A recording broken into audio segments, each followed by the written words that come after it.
Boa noite para aqueles que eu não falei boa noite ainda. É bom a gente sair, mas é bom voltar, né, Flávio? Foi uma delícia acampar, mas nada como a minha caminha, o meu chuveiro bem forte, gostoso, com água quente. Lá fez muito frio. Umas 2 ou 3 manhãs lá, a temperatura chegou aos 34, 35. Pelo menos é o que o meu celular falava, então estava bem frio. De noite também, na noite do sábado para o domingo, esfriou muito, que a gente fica até mais tarde acordado, a gente sente frio. Mas nada como tomar um chazinho quente, uma coisinha assim para aquecer, mas em casa é melhor. Mas o meu sermão de hoje são 2 perguntas. Por que sofremos e o que está acontecendo? Você já parou para pensar alguma vez, por que eu sofro? Por que está acontecendo isso comigo? A minha história, alguns de vocês conhecem, há muitos anos atrás, o meu filho teve leucemia e eu perguntava por quê. Eu tive um infarto que não aguentei o estresse, também por quê. Hoje, muitas das perguntas, muitos dos porquês eu entendo, mas melhor ainda é entender o para quê. Eu sei que em tudo Deus trabalha para o nosso melhor. Mas existe algo muito além do que nós dentro dessa situação, dentro dessa batalha, vamos dizer. Você já parou para... Quando a gente estuda a história de Davi lá para trás, vocês se lembram o que aconteceu depois que ele começou com aquele problema com o rei Saul, quando Saul finalmente mostrou para o mundo que ele tinha inveja, que ele tinha ódio, que ele tinha medo de Davi e começou a persegui-lo. Davi começou a fugir. Dali para frente, aquela bênção da unção, entre aspas, se tornou uma maldição. Davi precisou viver fugindo por cavernas, pelos campos, saindo da terra dele e morar com o inimigo praticamente, foi isso que ele foi fazer. Por que isso? Senhor, eu fui escolhido, o Senhor me ungiu para ser rei, eu tenho que fugir? Agora, eu gosto de lembrar o seguinte, enquanto Davi estava nessa corrida, nessa fuga, nesse desespero de ficar vivo, porque essa era a situação dele, ele estava totalmente nas mãos de Deus. O momento eu acho que uma das maiores tentações que Davi deve ter enfrentado foi quando ele estava lá dentro da caverna e Saul estava ali do lado dele sem vê-lo, e ele podia ali ter matado Saul. Ele cortou um pedacinho lá da borda do casaco lá de Saul, só para depois mostrar. O que os soldados dele disseram para ele? Rei, está aí, Deus entregou ele nas tuas mãos. Olha só a tentação, Deus entregou ele nas tuas mãos agora, mata ele, está resolvido, o reinado é teu. Ele falou, não vou tocar no ungido do Senhor. Davi então era uma pessoa que tinha tudo para dizer, Senhor, como é isso? Eu não estou entendendo, o Senhor me ungiu para rei, agora eu tenho que fugir? Resolve isso, pai, acaba com esse negócio. Enquanto Davi estava fugindo, ele ficou fiel. E de vez em quando ele quase caía, Deus mandava alguém, como foi o caso lá a esposa de Nabal, qual era o nome dela? Esqueci agora. Abigail, quando ele estava pronto para arrasar com Nabal e com tudo, Abigail, o instrumento de Deus, chegou ali e acalmou o homem. Agora depois, quando estava tudo em paz, pelo menos Davi agora não estava indo mais para a guerra, que ele devia estar indo, né? Devia estar indo para o campo de batalha, não, vai aos soldados, eu vou ficar aqui. Foi quando Davi finalmente caiu e caiu feio. Hoje nós enfrentamos coisas muito semelhantes. Hoje a gente faz perguntas do tipo, quando você sofre e não sabe por quê, está em disputa o trono de Deus. Vocês já pararam para pensar nisso? Quando você está sofrendo, o trono de Deus está em disputa. Por quê? Porque alguém está tentando destronar a Deus da tua vida, do teu coração, tentando te desanimar e quem sabe até culpar a Deus, fazer você com que você culpe a Deus pelo que está acontecendo. Lembra o que a esposa de Jó falou para ele naquele momento terrível que ele mais precisava de ajuda? Amaldiçoa a Deus e morre. Então essa é uma das perguntas que nós fazemos aqui. Nesse momento quando a gente não sabe. A disputa que existe é pelo trono de Deus aonde? No meu coração. Quando você olha ao seu redor e você vê injustiça, está em jogo a autoridade divina. Alguém está tentando mostrar aos homens que Deus é injusto ao permitir tanta injustiça. Deixar os homens à mercê deles mesmos. Os pecadores progredirem e os santos regredirem. Como diria Davi no Salmo 73. Lembra lá? Pois eu tinha inveja dos soberbos e ao ver a prosperidade dos ímpios, não se acham em tribulações como a outra gente, ou seja, como eu que estou aqui sofrendo. Não são afligidos como os demais. Esse salmo é um salmo maravilhoso. Um tempo atrás eu preguei um sermão aqui sobre ele. Mas se você voltar e ler esse salmo, você vai ver qual é a recompensa daqueles que buscam a Deus e servem a Deus. Mas continuando. Quando você ouve os noticiários que mostram uma criança mutilada na guerra, a luta concentra-se em torno da soberania divina. Tudo isso que está acontecendo, Deus permite acontecer. Aí a pergunta, por que Deus permite acontecer com uma criança inocente? Ou ainda, aí agora eu quero lembrar para vocês, São João 3,16, vocês lembram, né? Porque Deus amou o mundo de tal maneira, aí vem, que Ele deu o seu Filho unigênito. Ele deu para quê? Ele deu assim para você levar para casa? Não, Ele deu para morrer por nós. Então, o que eu estou propondo para vocês aqui é para vocês olharem essa situação toda de uma outra forma. Se vocês conseguissem ver o que é a situação de você estar numa batalha, talvez você entenderia isso melhor. Eu não sei, alguém aqui já fugiu de um país que estava em guerra?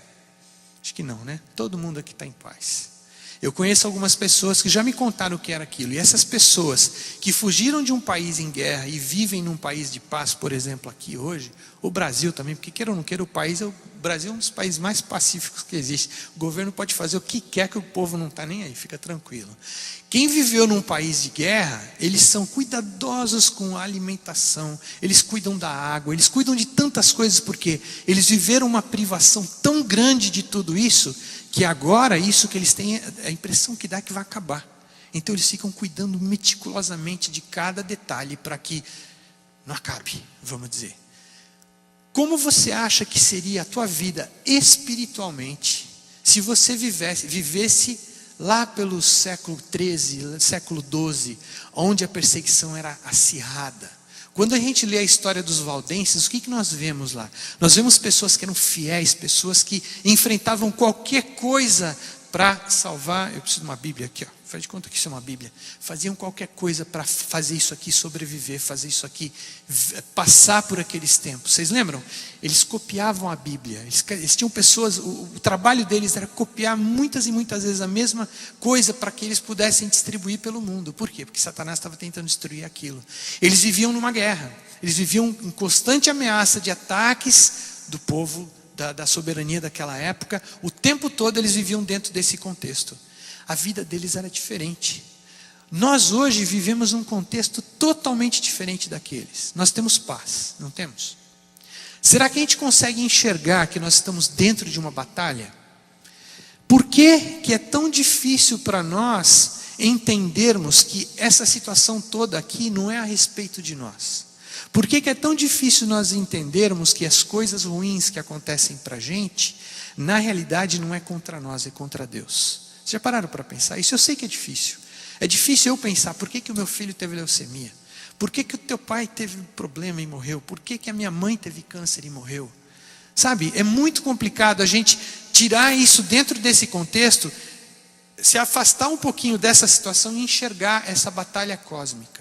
Se nós conseguirmos fazer isso, nós vamos reagir totalmente diferente a essas situações todas. Porque nós vamos ver que não é comigo, é com Deus. E se eu permitir, Deus vai atuar em mim para que eu enfrente essa situação toda, mas ao mesmo tempo eu vou honrar o nome de Deus perante o universo todo que está assistindo a isso. E muitos dos que estão assistindo não são só os lá de fora, mas são os aqui e são os que estão do teu lado. Que pode ser que por causa do teu testemunho, por causa da forma que você age nesse momento difícil, um dia vão encontrar-se com Jesus.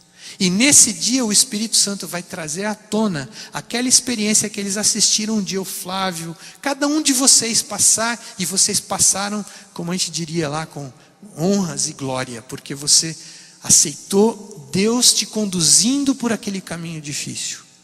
Se nós olhássemos isso tudo por essa perspectiva, nós não seríamos tristes em momentos difíceis. Não estou dizendo aqui que nós vamos sair todo felizinho, olha que delícia, eu estou passando um maior sofrimento, estou com a minha conta zerada no banco, não. Mas eu ia dizer o seguinte, você ia passar confiando em Deus, você ia passar entendendo, se Deus está permitindo que eu passe por isso, É porque existe um propósito nisso daqui. Então, Senhor, me ajude a enfrentar essa situação através do teu poder.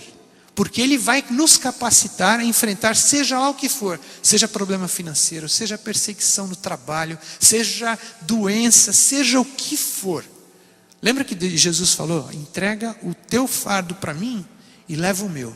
Outro dia eu estava conversando com alguém aqui, que fardo é esse que Jesus quer que nós levemos?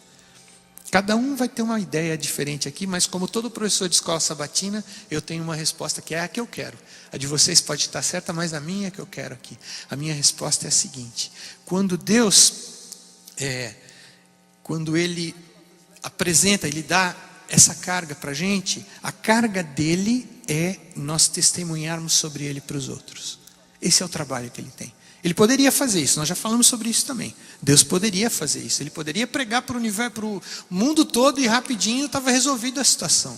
Mas não é por aí, não é dessa forma.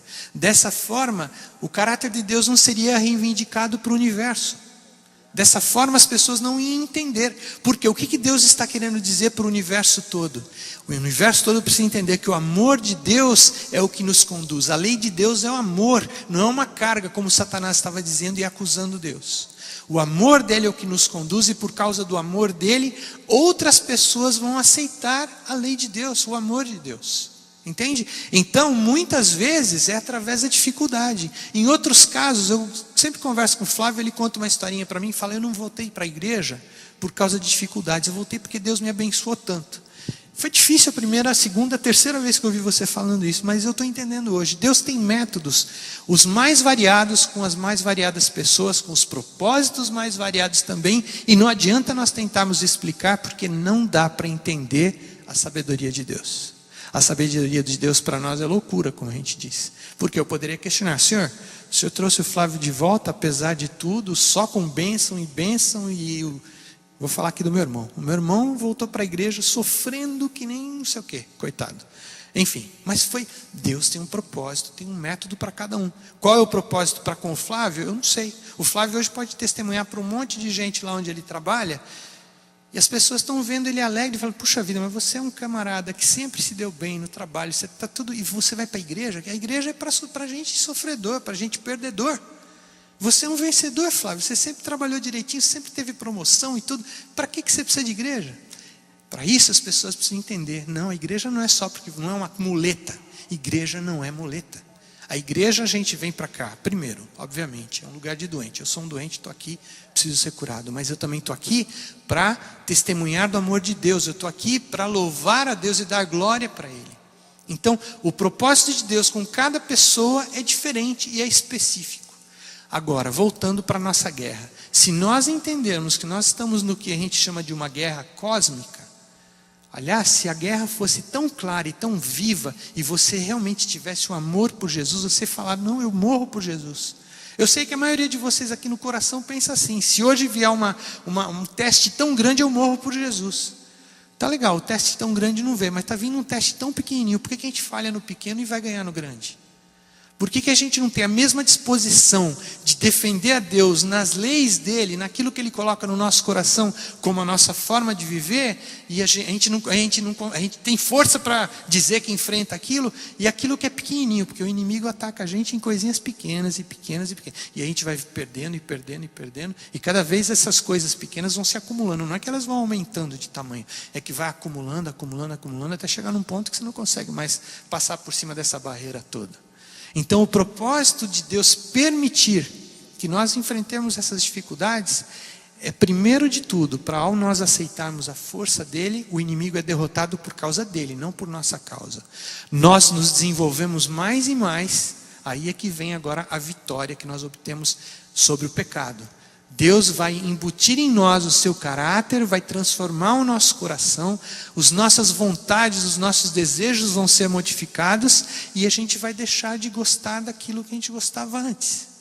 Você vai parar de repente e ver: puxa vida, eu gostava tanto de fazer tal coisa, hoje eu não faço mais, eu não fiz força nenhuma para parar de fazer aquilo, e no entanto, olha aqui, a minha vida está totalmente diferente.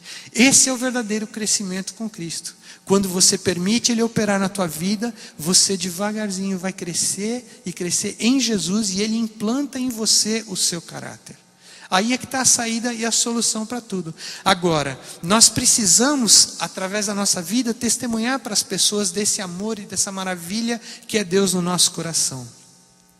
Alguém está tentando arrebatar o trono de Deus do nosso coração e do coração do mundo. Alguém quer usurpar a autoridade divina. Alguém acusou a Deus desde o princípio de ser ditador, injusto e arbitrário. E pela nossa vida nós precisamos desmentir essa pessoa.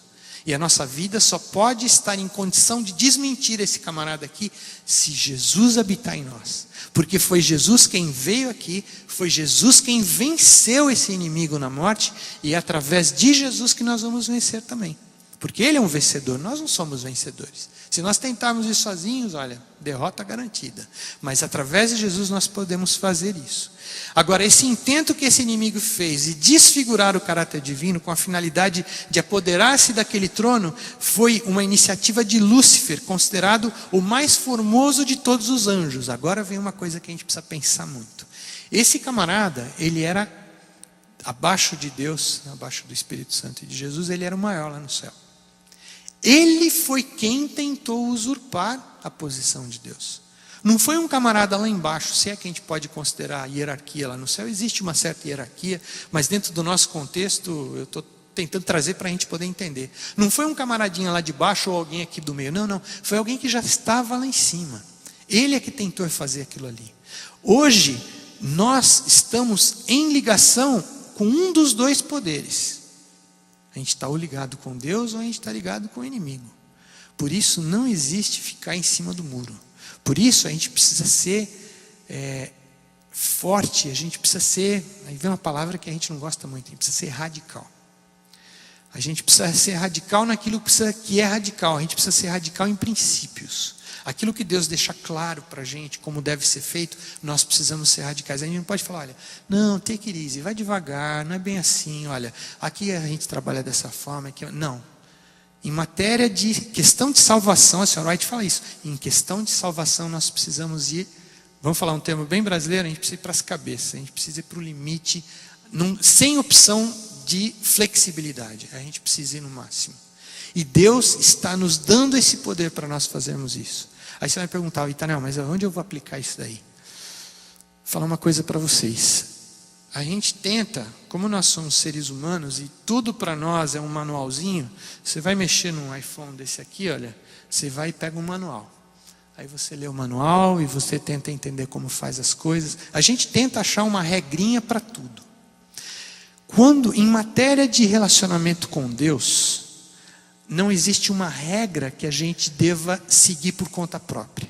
Ele estabeleceu os 10 mandamentos como uma linha de pensamento, como algo que ele colocou porque o ser humano estava numa situação tão afastada de Deus que a não ser que ele escrevesse com a mão dele ali, aquilo ali não ia entrar na cabeça deles. Mas o intento de Deus, na realidade o intento dele desde o começo, se não fosse a entrada do pecado, todos estaríamos dentro do contexto do caráter de Deus, a lei dele estava no nosso coração. Aí Satanás um dia, ou Lúcifer um dia falou, olha, a lei de Deus é injusta. Quer dizer, a lei de Deus existe por toda a eternidade. A lei de Deus é Deus, nós sabemos disso. Os 10 mandamentos é uma representação do caráter de Deus.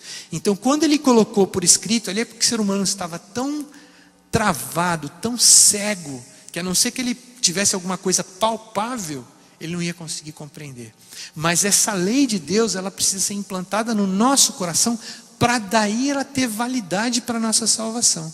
Enquanto você depender só daquelas tábuas que estão ali, ou guardadinhas, não, eu tenho a lei de Deus ali, eu estou resolvido. Não é assim. Enquanto a lei dele não estiver no teu coração, ou seja, o caráter de Deus não estiver implantado no teu, ou seja, o teu caráter semelhante ao dele, você não tem salvação, você não tem um defensor perante o inimigo. Porque a gente precisa de um defensor, sozinho não tem jeito. Não existe ninguém que chegou num limite tão grande de ter o caráter de Deus implantado nele, que agora ele tinha poder para tudo. Não. Precisamos de Jesus o tempo todo. Mas quanto mais próximos estamos do seu caráter, mais próximos do que ele vivia aqui na terra nós vamos viver. E aí nós vamos dar um testemunho maravilhoso para as pessoas conhecerem a Jesus, porque eles vão conhecer Jesus através da nossa vida. Você não vai precisar ficar abrindo o livro e lendo, a pessoa vai ficar interessada porque ela conheceu você. Poxa, como é que pode o Ed, olha aquele camarada, eu vi outro dia alguém provocando e ele reagiu, não reagiu, ele praticamente demonstrou amor pela outra pessoa. Como é que pode uma coisa dessas? Tem gente que fala, o Ed, esse homem aí está com nada. Mas lá no fundo, vocês já viram aquela história, quando vocês juntam um monte de moleque junto, a opinião geral deles geralmente é uma coisa, mas se você for conversar um por um, num momento longe dos outros, você vai ver que a opinião muda um pouquinho. Todo mundo volta para as raízes, né? Aquilo que aprendeu lá em casa e tal. Mas quando está junto, o negócio fica feio. Então, quando no meio de um grupo você se sobressai dentro desse contexto, você é o patinho feio ali no meio, né? Você é o que não está dentro do contexto. Mas, lá no fundo, essas pessoas estão olhando para você. Por isso que nós precisamos nos sobressair por causa da presença de Deus no nosso coração, não importa onde nós estivermos. Precisamos ter a coragem de Deus implantada em nós, para nós vivermos isso aqui, mostrando quem é o soberano no nosso coração, a quem nós servimos e a quem nós queremos refletir para as outras pessoas. Se nós fizermos essa escolha, e essa escolha ela é feita não apenas tomando uma decisão, daqui para frente eu sigo a Jesus. Como que a gente faz isso? Como que nós temos comunhão com Ele? Porque é só pela comunhão que nós somos mudados, né? Então, se nós tivermos a comunhão diária com Deus, constantemente, lembra que Jesus falou, orai sem cessar? Estar com Ele na tua mente o tempo todo, conversando com Ele, perguntando. Às vezes eu estou trabalhando e tem um problema lá no programa que eu estou fazendo. Senhor, como é que eu vou fazer isso? Aí eu fico pensando, mas Jesus não sabe programar Visual Basic? Ou Ele sabe? Eu falo para ele, Senhor, o Senhor sabe tudo, o Senhor sabe todas as linguagens de computador, o Senhor pode me ajudar a resolver isso aqui rapidinho. Se tem um propósito e eu tenho que tentar descobrir o erro, tudo bem, eu vou atrás. Mas se não tem propósito, me ajuda, me mostra isso aqui rapidinho. Ele sabe tudo, foi Ele que criou a nossa mente para nós criarmos aquilo que foi criado. Deus sabe tudo. Então, se você estiver nesse tipo de contexto, você está em comunhão com Ele. Quando você está trabalhando, você está fazendo conta, você está pagando conta, você está cobrando alguém. Se você deixar que Deus te conduza em cada momento desse, você está em comunhão com Ele. Essa é a solução. Comunhão com Jesus o tempo todo. Estudar a palavra dEle, conversar com Ele. Aí está resolvido. Eu imagino se eu pudesse estar com a minha esposa o tempo todo, em todo momento, com o cliente, fora, em qualquer lugar. Se minha esposa estivesse comigo, eu ia amar fazer uma coisa dessa. Pois já pensou que nós podemos ter Jesus através do Espírito Santo conosco a todo instante? O que a gente precisa fazer é desenvolver esse amor por Ele, assim como o que nós temos pelo nosso cônjuge, pelo nosso filho, por alguém muito querido da gente, que a gente quer estar o tempo todo com eles. É isso que nós precisamos desenvolver em nós, esse desejo, essa vontade de ter Jesus conosco. Então esse é o propósito da gente estar aqui hoje. Nós viemos aqui porque nós queremos buscar Jesus de uma forma diferente, nós estamos buscando a Jesus aqui juntos. O meu desejo é que vocês e eu descubramos isso logo na nossa vida. Eu acho que eu descobri hoje. Eu acho que eu quero descobrir amanhã de novo. Todos os dias eu quero descobrir que eu quero ter Jesus comigo o tempo todo, mais ainda do que eu quero a Nilce comigo, a minha esposa. Eu quero Jesus mais ainda. E o pior e o melhor, eu não preciso usar celular para falar com Ele. Ele está aqui comigo, está no meu coração, o Espírito Santo habita em mim. Que Deus abençoe você, que você desenvolva isso diariamente, você cresça no teu relacionamento com Ele cada dia mais.